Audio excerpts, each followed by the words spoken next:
Welcome to the Better Online Lessons podcast, the purpose of which is to help teachers and students come together to share information and ideas in hopes that we can all have better online lessons. My name is Chris, and today I'm excited to talk with violinist, teacher, frontwoman/band manager, mother of two. Please welcome my lovely wife, Nikki Johnson. Nikki, thanks for joining me via Zoom today, all the way from the other side of the house. Hi, Chris. Thanks for having me. Absolutely. I've been very much looking forward to this episode. On episode 1 of the podcast, I talked a lot about the technical stuff that I've come across in my experiences with lessons, because that tends to be where my mind lives, is more the technical aspect. But one thing I've really wanted to work on is engaging with the students. Sometimes I feel that I might be distracted or this and that, or not really able to get their attention the way I would in person. So I wanted to have you on here because I know that all your students love your lessons, and you seem to do a great job engaging with them. So can you talk to me first about, we both got thrown into this online realm of teaching. Mm-hmm. It wasn't really our choice. We just found ourselves here. What was the transition like for you? Well, I will say, oddly enough, for me, it was definitely a change, that's for sure, and I mean, everyone was thrown into it kind of unexpectedly, but it was kind of, I welcomed it, with a positive mindset, because one, it was a way for our students to still be able to get their lessons, and also, we just had a baby. And so, normally I would have had to take a longer break before starting to teach again, but I was able to actually teach sooner because I could stay home and teach, even though we had a newborn, I could still return to my lessons and see my students again sooner than I would have had we not had the online option.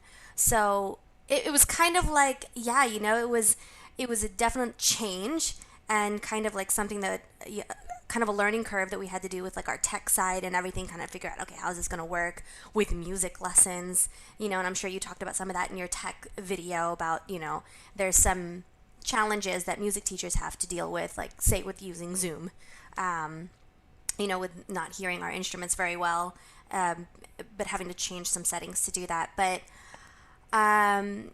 it was, I welcomed it, and thanks to you helping me with my tech, it was a pretty smooth transition, so that was good. Right on. Yeah, it's definitely been a roller coaster. For sure. Yeah, I mean, Sometimes, it's safe. Go ahead. It's safe to say that, I mean, it's a very, very unique time, and everybody is dealing with it, I think, in different ways. You see, everyone, adults, children, it's been a crazy, crazy year. So it's been interesting trying to navigate how all of our different students have been dealing with the changes that have been going on. And I think that directly can relate to how we engage with them on this online platform. I love the positivity too, because it certainly has been a challenge at times. I've questioned myself as a teacher, and so one thing that I find myself forgetting often is that there is actually a camera in front of me, and that is how my students see me. Mm-hmm. Did you find that was an interesting transition, or were you immediately comfortable with the viewing your student and then viewing you from a screen? Yeah, actually, one of the things that I had to decide what I was going to do is whether, you've got the camera and then you've got the visual of them. And so the first week of me doing online lessons, I was like, well, I want them to feel like I'm looking at them. So then I would just look at the camera. So then it would look like I was looking directly at them. But really, I'm not looking directly at them. I'm looking at the camera. So I'm like, for me to feel like I'm engaging with them, I have to feel like I'm looking at them, and I think they get that. All of the students are doing online lessons. And so, I think they, even in their classes, they get that, if someone's not staring straight into the, into the camera, that,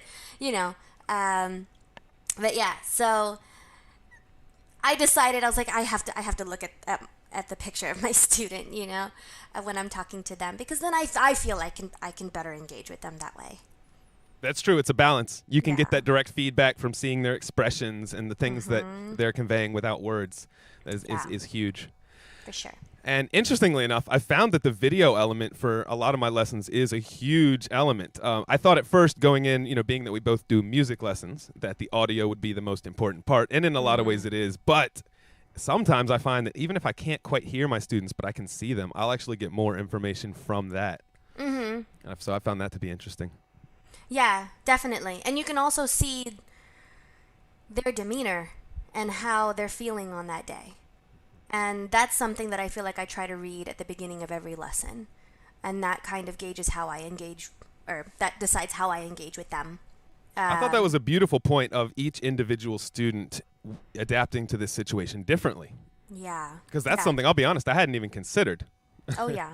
I noticed it right away because some students they seemed fine. They were still their normal self and it was okay. And other students really looked like they were struggling with online classes in general. And it took them a while to get used to it. For the first couple of months, I had parents telling me that in general, like they were telling me like, do you have any idea when you'll be able to do in-person lessons again?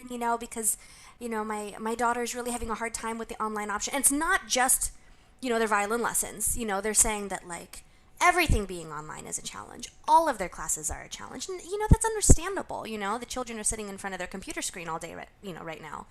So what I try to do to kind of, help those students a little bit is I try to ask them at the beginning of every lesson, how's your week going? How was this week? What's going on? Anything new going on? How's school going? I ask them questions to see how they're doing, and how they answer and what they say gives me an idea of how they're feeling that day or that week. And that gives me an idea of what kind of teacher I need to be for them. And I try to, because everything's perspective, right? Or, just how you look at it. So I try to kind of take their mind off of, oh, my violin class is another one that's online, just like my math and my science and everything like that. Everything's online. Instead, I'll just say, like, if they had a tough time in school, if they feel like they had a heavy workload in school, I'll just say, okay, sounds like you're busy, but all right, well, we're just going to work through some of your stuff, and I just sort of, instead of making it seem like, okay, well, this is your music lesson and this is another one of your online classes, I try to structure it where it's like, okay, let's try to make it to where it feels almost like a break from everything else. I like that. Don't worry. All we're going to do is play music. We're just going to work through this stuff together. It's all right, and I just try to do that for all of my students that particularly seem like they're having a hard time, and I've talked to a lot of different parents, trying to get their feedback on like, so, how's your son doing or how's your daughter doing with all this online stuff? Because, I like to get different people's take on how this is going. So I talked to friends about it. And, like some of the students who are struggling, it's affecting their grades, they're having to work harder, they're getting more workload. So, I think it's just, it helps our students if we as their music teacher support them in any way that we can. And it's an opportunity for us to teach them that music can be an outlet, of expression away from all, from everything else that might be stressing them out. So that is a huge point. Yeah. And on top of every personality difference, there's also situational differences. Some of my students don't have that much work or expectations in their other classes. Others are completely bogged down and stressing out at their workload. Oh yeah. I mean, it's funny you say that because I even have in my schedule right now that on one of the evenings I have one student who is totally bogged down and totally stressed out. And so, I try to help that student, and try to, give them gentle instruction and all that. And then the student right after that is totally fine. Not only is she totally fine, but she's just like, yeah, I've had like plenty of time to practice because I'm home all the time. So I'm like, oh, okay, great. And she's one of my students that's kind of like a perfectionist and she's a go-getter. And, so I also have to change gears lesson to lesson. And that's why it's so important to kind of like see how each student's doing, because like sometimes we as teachers, we have to change like that, depending on who we're working with, So for student A who's stressed out at school, I'm going to do their lesson a little bit differently from student B, who's like not phased at all and actually has been practicing more, and seems giving me the vibe that, like, come on, let's go, I want to go on to the next thing. So it's interesting. It definitely keeps us on our toes as teachers, and but it's also fun like that, because that every student is completely different, and all of their feelings are different, and what they need is different, and so it really exercises our ability as teachers to relate to them and to engage with them properly. I think that's huge, and your positivity is a giant asset there. And the fact that you see that challenge, as exciting, that's got to be helpful. Let's take a minute and check in with the chat. Okay. I see we have Jeff Alder in the chat. How's it going, Jeff? Jeff, hey. He dropped a drum and a violin emoji. Love it. We miss the Alders. Oh yeah, absolutely. Jeff, I'll call you later. I got your messages, and I think we'll be done here by 8:00 if you're free. Well, definitely before 8. Also, if there are any public school teachers in the chat, or teachers of group lessons, I'd be curious how all this ties in. Myself and Nikki's experience is both private lessons, one-on-one, but if you have a group of students with all different personalities and different situations, I'd be curious to hear how you guys are managing and engaging in that situation. Let me know in the chat, or if you're watching this later, down in the comments. I'd be curious to hear your tips on that. Yeah. Nikki, let me ask you, what would be your advice for a teacher who is just getting thrown into the online lessons now? I've heard that some teachers have been doing video courses, and they're actually just having to do the Zoom classes now, and some of them are feeling pretty intimidated. What advice would you give to a teacher who was just starting out in the online realm? Well, first, I would definitely say watch Chris's first podcast, first episode about the tech. Because if you get your tech all sorted out to where you feel like everything is functioning the way it should be, then you are free to be to teach, but your equipment has to work.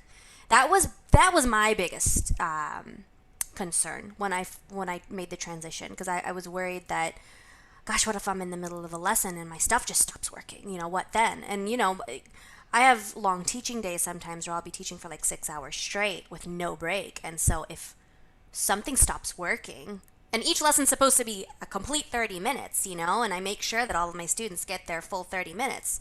So even if my equipment glitches out for like a few minutes, like that's a few minutes of a lesson. And then what'll end up happening is I don't cut anybody's lesson short, so I just end up being behind the rest of the day, however many minutes I had to pause a lesson or whatever. So I really try to make sure that my equipment works so that everything can go smoothly. But, thankfully, my husband is someone who knows stuff about that. So he was able to help me get all that set up. Happy to help. Yeah. And that way, I think you will be less intimidated with the online platform if you set everything up to where you are confident in all of your equipment working, and then you can feel free to teach. And then beyond that, for me, teaching is really so much about building good relationships, with your students, with with their families, and I think you have to do that maybe even a little more so on the online platform, because you don't have that face-to-face. You really have to make sure you keep good communication, whether it's over text messages, if they have any questions about lessons, being very, very responsive to students and their parents with any questions they may have about the online platform. And yeah, just making sure that when you are on a video call with them, that you are very engaging, and that you are also making them feel comfortable with the platform, and not, because if you make it to where they can tell that you are uncomfortable as a teacher with it, there's no way they're going to be comfortable with it. That's certainly true. Although I will say I try to introduce a little bit of relatability, just saying, "Oh, bear with me, guys. I'm still getting used to this Zoom thing." Yeah, that's true. Yeah. I just like to make sure everything's working. Yeah, that's huge. I want everything working. And look, I'm a tech-minded kind of person. I was still intimidated and overwhelmed, especially in the beginning. But I will say that once, like if you're new to Zoom, just log in a couple of times, do a test call with some friends, and you will immediately start feeling more comfortable with it. Yeah. And of course, check YouTube for tutorial videos. Yeah, all that stuff too. And Just maybe to add on also to what you're saying. maybe also being open to other online ways that maybe they're comfortable with. Like I do have a couple students that prefer FaceTime. So we do FaceTime, you know. If that's what they're comfortable with, then okay. Or if somebody is very partial to Skype, then Skype, you know. You find a way to make it work for each individual student. So, yeah, as long as everybody is comfortable with their tech and comfortable with conversing online and feeling like you get that connection as close as you can to an in-person one, then online lessons can be very successful. Yeah. On that note, give me some of the surprising positives that you've come across with the online platform since we started this back in March. Oh my gosh, there's actually so many. So, I mean, there is, I think, a lot of convenience to it. You know, I mean, I had mentioned a little bit earlier that we had just had a baby, so I was able to resume teaching sooner, like maybe a whole month sooner. You know, and my students, because this was our second baby, and so this is the second time around that I was telling them that I was taking maternity leave, and so they knew that that meant like 3 months of no lessons. So this time I was able to tell them like I'll be back sooner, you know, because they were all anxious to get back into their lessons, especially since the timing of it. Our second baby was born in the middle of August. That's right before school starts. And all of my students who do auditions for all county orchestras and have auditions for orchestra seatings within their orchestras. Well, it's not really a thing so much right now since they're not in school, but all county was still a thing. They still had auditions for that. So had I not been able to come back and that month earlier, they wouldn't have been able to work with me on their audition material in time for the audition. So that was a huge plus that I could come back earlier. I think there's also a huge convenience for parents. They don't have to drive their kids anywhere. You know, parents are super busy too, especially the ones that have more than one kid, you know. So I just had a lesson last Thursday where, you know, the mom checked in and just said, "Hey, Nikki, good to see you. So, you know, my daughter's going to be doing her lesson solo today because normally her, you know, her mom, she actually also plays the violin. So her daughter's really, really lucky that her mom can help her out, but she wanted to get, you know, a separate teacher for her daughter. Normally she sits on her lessons, but her other daughter had something else going on. So she was like, I'm just going to leave her here. I got to run out and take my daughter somewhere, you know. So it's kind of like that was really convenient that her daughter in a music lesson could just be home and take her music lesson. She wouldn't have to drive her anywhere, and she could go and do what she needed to do for her other child. So I mean, the fact that students don't have to actually go anywhere for their lesson, that's a huge plus. If either myself or them have a little bit of a cold, we can still have our lesson, right? Because we don't have to actually be in the same room. And especially right now, you know, that's a big deal. Like I'll be honest, before COVID was ever a thing, I had students coming into their lessons all the time with colds, you know, and like they'd show up clearly very, like quite sick. And I would say, are you feeling okay? And they were like, yeah, I have a cold. And at the time, you know, we were teaching out of these like rooms that were like the size of like a small walk-in closet, you know? So like, you're like, okay, hope you feel better. But yeah, so that's not even, that would be unheard of now. Like, you know, you wouldn't be able to do that. Even if we were in person, could you imagine? Like it would never be okay to go somewhere if you had like any kind of cold symptoms or anything, you know? So the fact that we have online lessons, like that's not an issue, which is really nice. On either end, and I can also teach if, you know, even if I'm feeling just slightly under the weather. So that's a or huge vacation. Yes, vacation too. Yeah, you can definitely take your lesson with you, which is awesome. So that's really nice. And then also, you know, the fact that they are in their practice space. What's kind of nice too is, so with violin lessons, right, students have to bring their own instruments. Well, okay, so a lesson is 30 minutes, right? if you come into your lesson, you've got your books, you've got your violin and the case, right? It takes a couple minutes to unpack your violin. Then you got to tune your violin. Then the lesson starts, really. So, depending on how quick the student can set their stuff up, you know, I probably have like one student who, I don't know why it takes so long to unpack his violin, but he's probably at least 5 minutes into his lesson, at least, by the time his violin's out of the case. And then you got to do that whole process at the end of the lesson as well. So let's just say, right, like someone takes 3 minutes at the beginning of their lesson to set up and 3 minutes at the end of their lesson to put their stuff away. And you have to do that within the 30-minute time slot because the next student starts right after that 30-minute slot's over. That's 6 minutes that we just lost out of their lesson, them just setting up or breaking down. Whereas an online, you know, they click into the meeting, violin's already out, their stuff's already on their stand because they're at home, you know, and a lot of times, you know, we can either they're already tuned up or we just tune up real quick and then we start the lesson. So I feel like we actually also maximize that lesson time because there's no need to unpack or pack up at, you know, during that 30 minutes. And they can also, you know, if they're feeling good after their lesson, they can even continue practicing because they don't have to pack up their violin and go home. They are already home in their practice space, so they could continue the momentum that we started in the lesson and just keep playing. So, I mean, yes, there's definitely positive things about online lessons for sure. Absolutely. Have you had any vacation students yet? Yes, actually. Cool. Yeah, I've had quite a few. Over the summer, a lot of students were, you know, they would be in a different space. I'd be like, oh, you know, you're not at home. And they're like, oh, yeah, I'm at my grandma's house, like, you know, a few states away or whatever, you know. And then, like, I had one little girl who was sitting at her lesson, and she looked like she was at a beach house, and she had wet hair, and, you know, she had just, like, gotten out of the pool and dried off and, you know, went inside for her violin lesson. You know, how cool is that? Normally... Pretty amazing. Yeah. Normally, like, I would have all kinds of absences over the summer that we'd have to reschedule because of vacations. But that actually, come to think of it, was not a thing this summer because most of my students would take their stuff with them.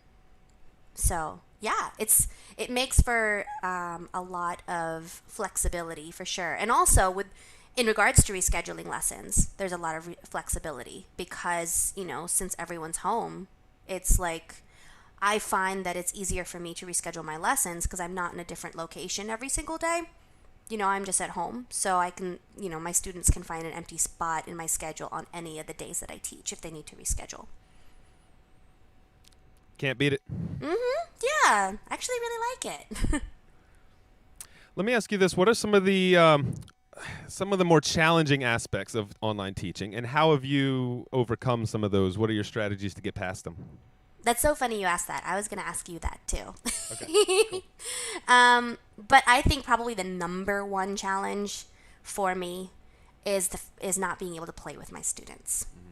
That was always a huge component of my in-person lessons. Is I would play with them. We would do duets, or we would play, you know, their assignments together so that they could see, you know, whether or not they were matched up with me, and they could see themselves by hearing it, whether they were doing it correctly or not. It's difficult to do that on the online platform because, you know, lag and all that. Although I do remember you said you were talking to another teacher who had brought up some sort of program that I guess made that easier to be able to play in real time. Yeah, there is an app. It's difficult, and you have to have really nice equipment and high-speed internet for it to work. In fact, I consider myself to have a pretty nice setup, and it didn't quite meet the criteria. Yeah. So that's still in the works, it looks like. Mm-hmm. But, I mean, I just try to do a lot of, you know, them listening to me play it, and then they play it. Mm-hmm. You know, so even though we're not playing together, I'm always like, okay, this is how this part goes, you know, and, you know, follow along in your music, and I'll play it for them. And then I'll say, okay, now you try. And then they'll play it. So it's kind of a lot of bouncing back and forth rather than playing at the same time.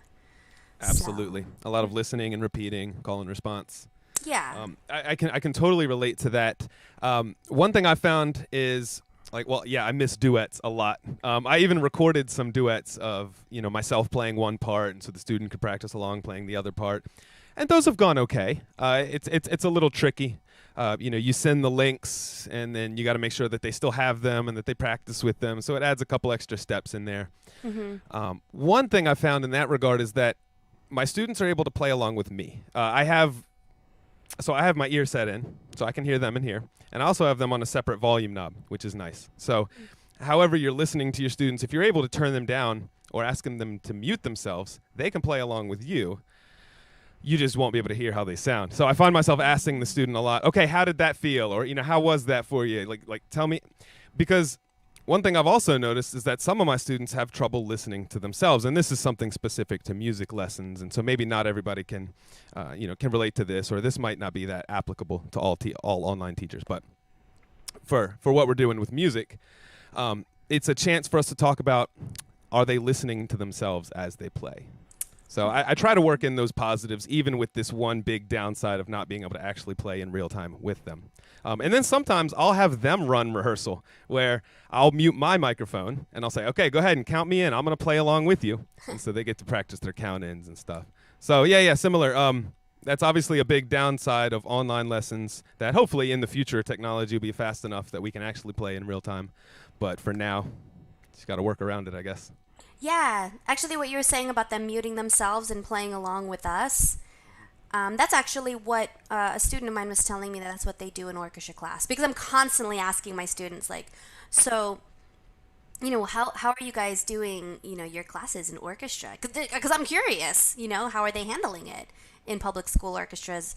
And, I'm asking my students, how's all county being handled this year? And my students did tell me that for their orchestra class, they would all mute themselves, and either the teacher would play a recording of the piece that they were working on, or the teacher would play their part, and they were supposed to play along with them. So it was that, So I will actually probably try that this week. See, just you telling me that, it's like, oh, okay, cool. So people are doing that. Like, I want to know how other teachers are doing this. I'm just trying. It's the whole reason I started this podcast. You know what I mean? I've got my own tips, but I want to see how you're doing it, how other teachers are doing it. So, guys, if you're watching this later and you have any advice, please leave it in the comments. I'd love to hear from you.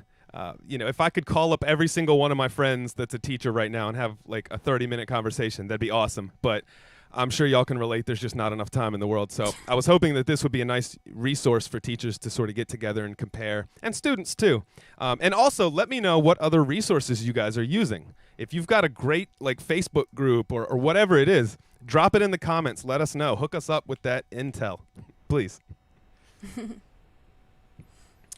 Well, I think that's all the specific questions that I have for you, Nikki.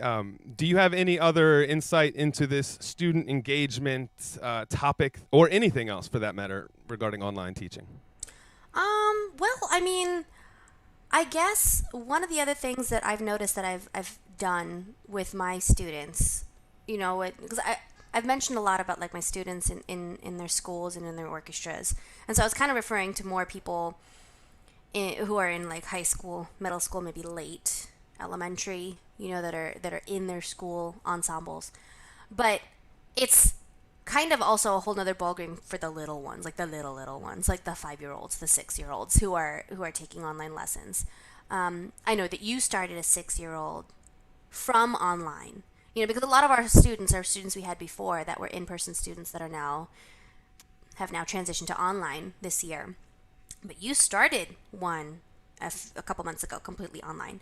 And the little ones, they are, I think, the ones that I feel I have to, in a way, do more for. Because, attention spans and, trying to keep them focused and interested in what's going on, because, anything around them in their home can distract them. If their puppy walks in, if they see mommy or daddy, walk past in the hallway, anything, or if they want to show you like a cool little toy or something, and they, anything like that. So I find that I have to do a little bit more of like a performance for them in a way as a teacher. Like, so when I talk to them, I'm like super animated, or if I tell them to repeat something, that I said if I'm teaching them a new term, I'll say, okay, so we're gonna pluck the string now, and that's called pizzicato. Can you say pizzicato?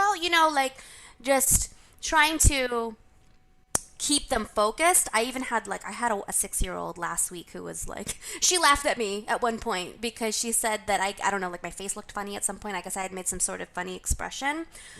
But I thought it was great, because she was like, your face looked funny or something like that. And I was just like, I think that's great because it made her laugh. It made her smile. She was focused on me, That's a huge win. Yeah, yeah.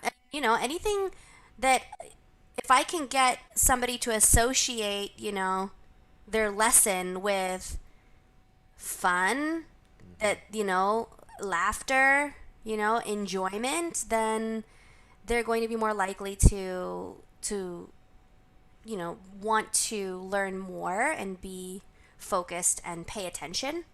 So, but yeah, I've noticed that, like little ones especially, I feel like I've, bringing out like the jazz hands for them, That's a great point. I've said before, and I'll say it again. I think YouTube for me is a huge inspiration because, well, I love YouTube. You can learn anything, and some of my usually, if there's like a DIY topic, I have a few YouTubers that I just like. I like their personalities. I like the way they present their videos. They're funny or they get right to the point. All these things that I like about my favorite YouTubers. I'm trying to draw inspiration from that. Because, I think we all love YouTube. And in a sense, these online lessons are very much like a YouTube video, except we can give real-time feedback. We can interact and engage with the students. So in theory, that could be even better than a YouTube video. In fact, I'm looking at you right now, and it looks like you have a set. Number one, you're exciting, you're engaging, which is a big part of a successful YouTube video. It keeps your attention, but it's also pleasing to look at. And so, can you tell us about how you set up your room and all that stuff? Well, I mean, first thing that I just wanted to make it look kind of colorful and, bright and I don't know, just inviting, because when I first did the transition to online lessons, my setup was not as good. Like I was just in front of a blank wall and and yeah, I was doing I think that's all of us. Yeah. I was doing it on my phone. I mean, that was what I was doing when we first started. I mean, it worked. It was fine. Like, my students didn't seem to have a problem with it. But I'm very, very happy that I have more of a dedicated space now. I wanted to make sure that there was like some brightness to the room. So we painted the walls white to make it bright. We've got some warm lighting and bright lighting also, just make sure that it's lit up and students can see me clearly, and also have like pops of color in the room just to kind of like, so when the lesson starts, it's like it can get their attention a little bit more than just like a blank wall behind me, looking all drab. Sure. Absolutely. I mean, look, and we got to look at the same thing for like 30 minutes. It's not like you're in a classroom where you can look around, and so I've seen teachers using props, which I think is a brilliant idea. Some teachers are making really good use of slideshows and other multimedia and just ways to break it up as you would in a classroom. So I think that's really cool. And that's something that I'm going to work towards doing more of myself. Nice. Yeah. You'll have to show me all the stuff that you're doing as you're figuring it out, and I'll steal some of those ideas too. Right on. Hey, that's what this is all about. So. Yeah. Definitely. Cool. Well, I've really enjoyed our talk. Me too. Thank you for your time.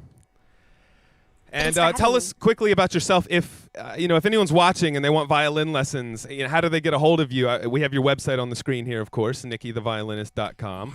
Is that the best way?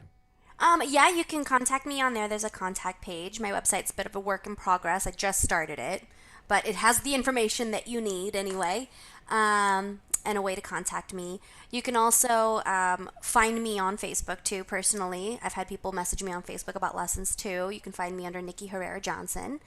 And then also people can email me as well for lessons. I contact all my students that way. It's nrph.johnson@gmail.com. And yeah, so any of those ways would be fine. And, happy to help any way I can for any of these students. Awesome. Well, guys, if you don't know Nikki already, she's the best violin teacher, and it's not just because I'm biased. Yeah, not at all. Oh, we got Rob Rifkin in the chat. How's it going, Rob? Oh, Rob. Okay, he's got a question. He said, how often do you two interact? You see, hang on a second. What?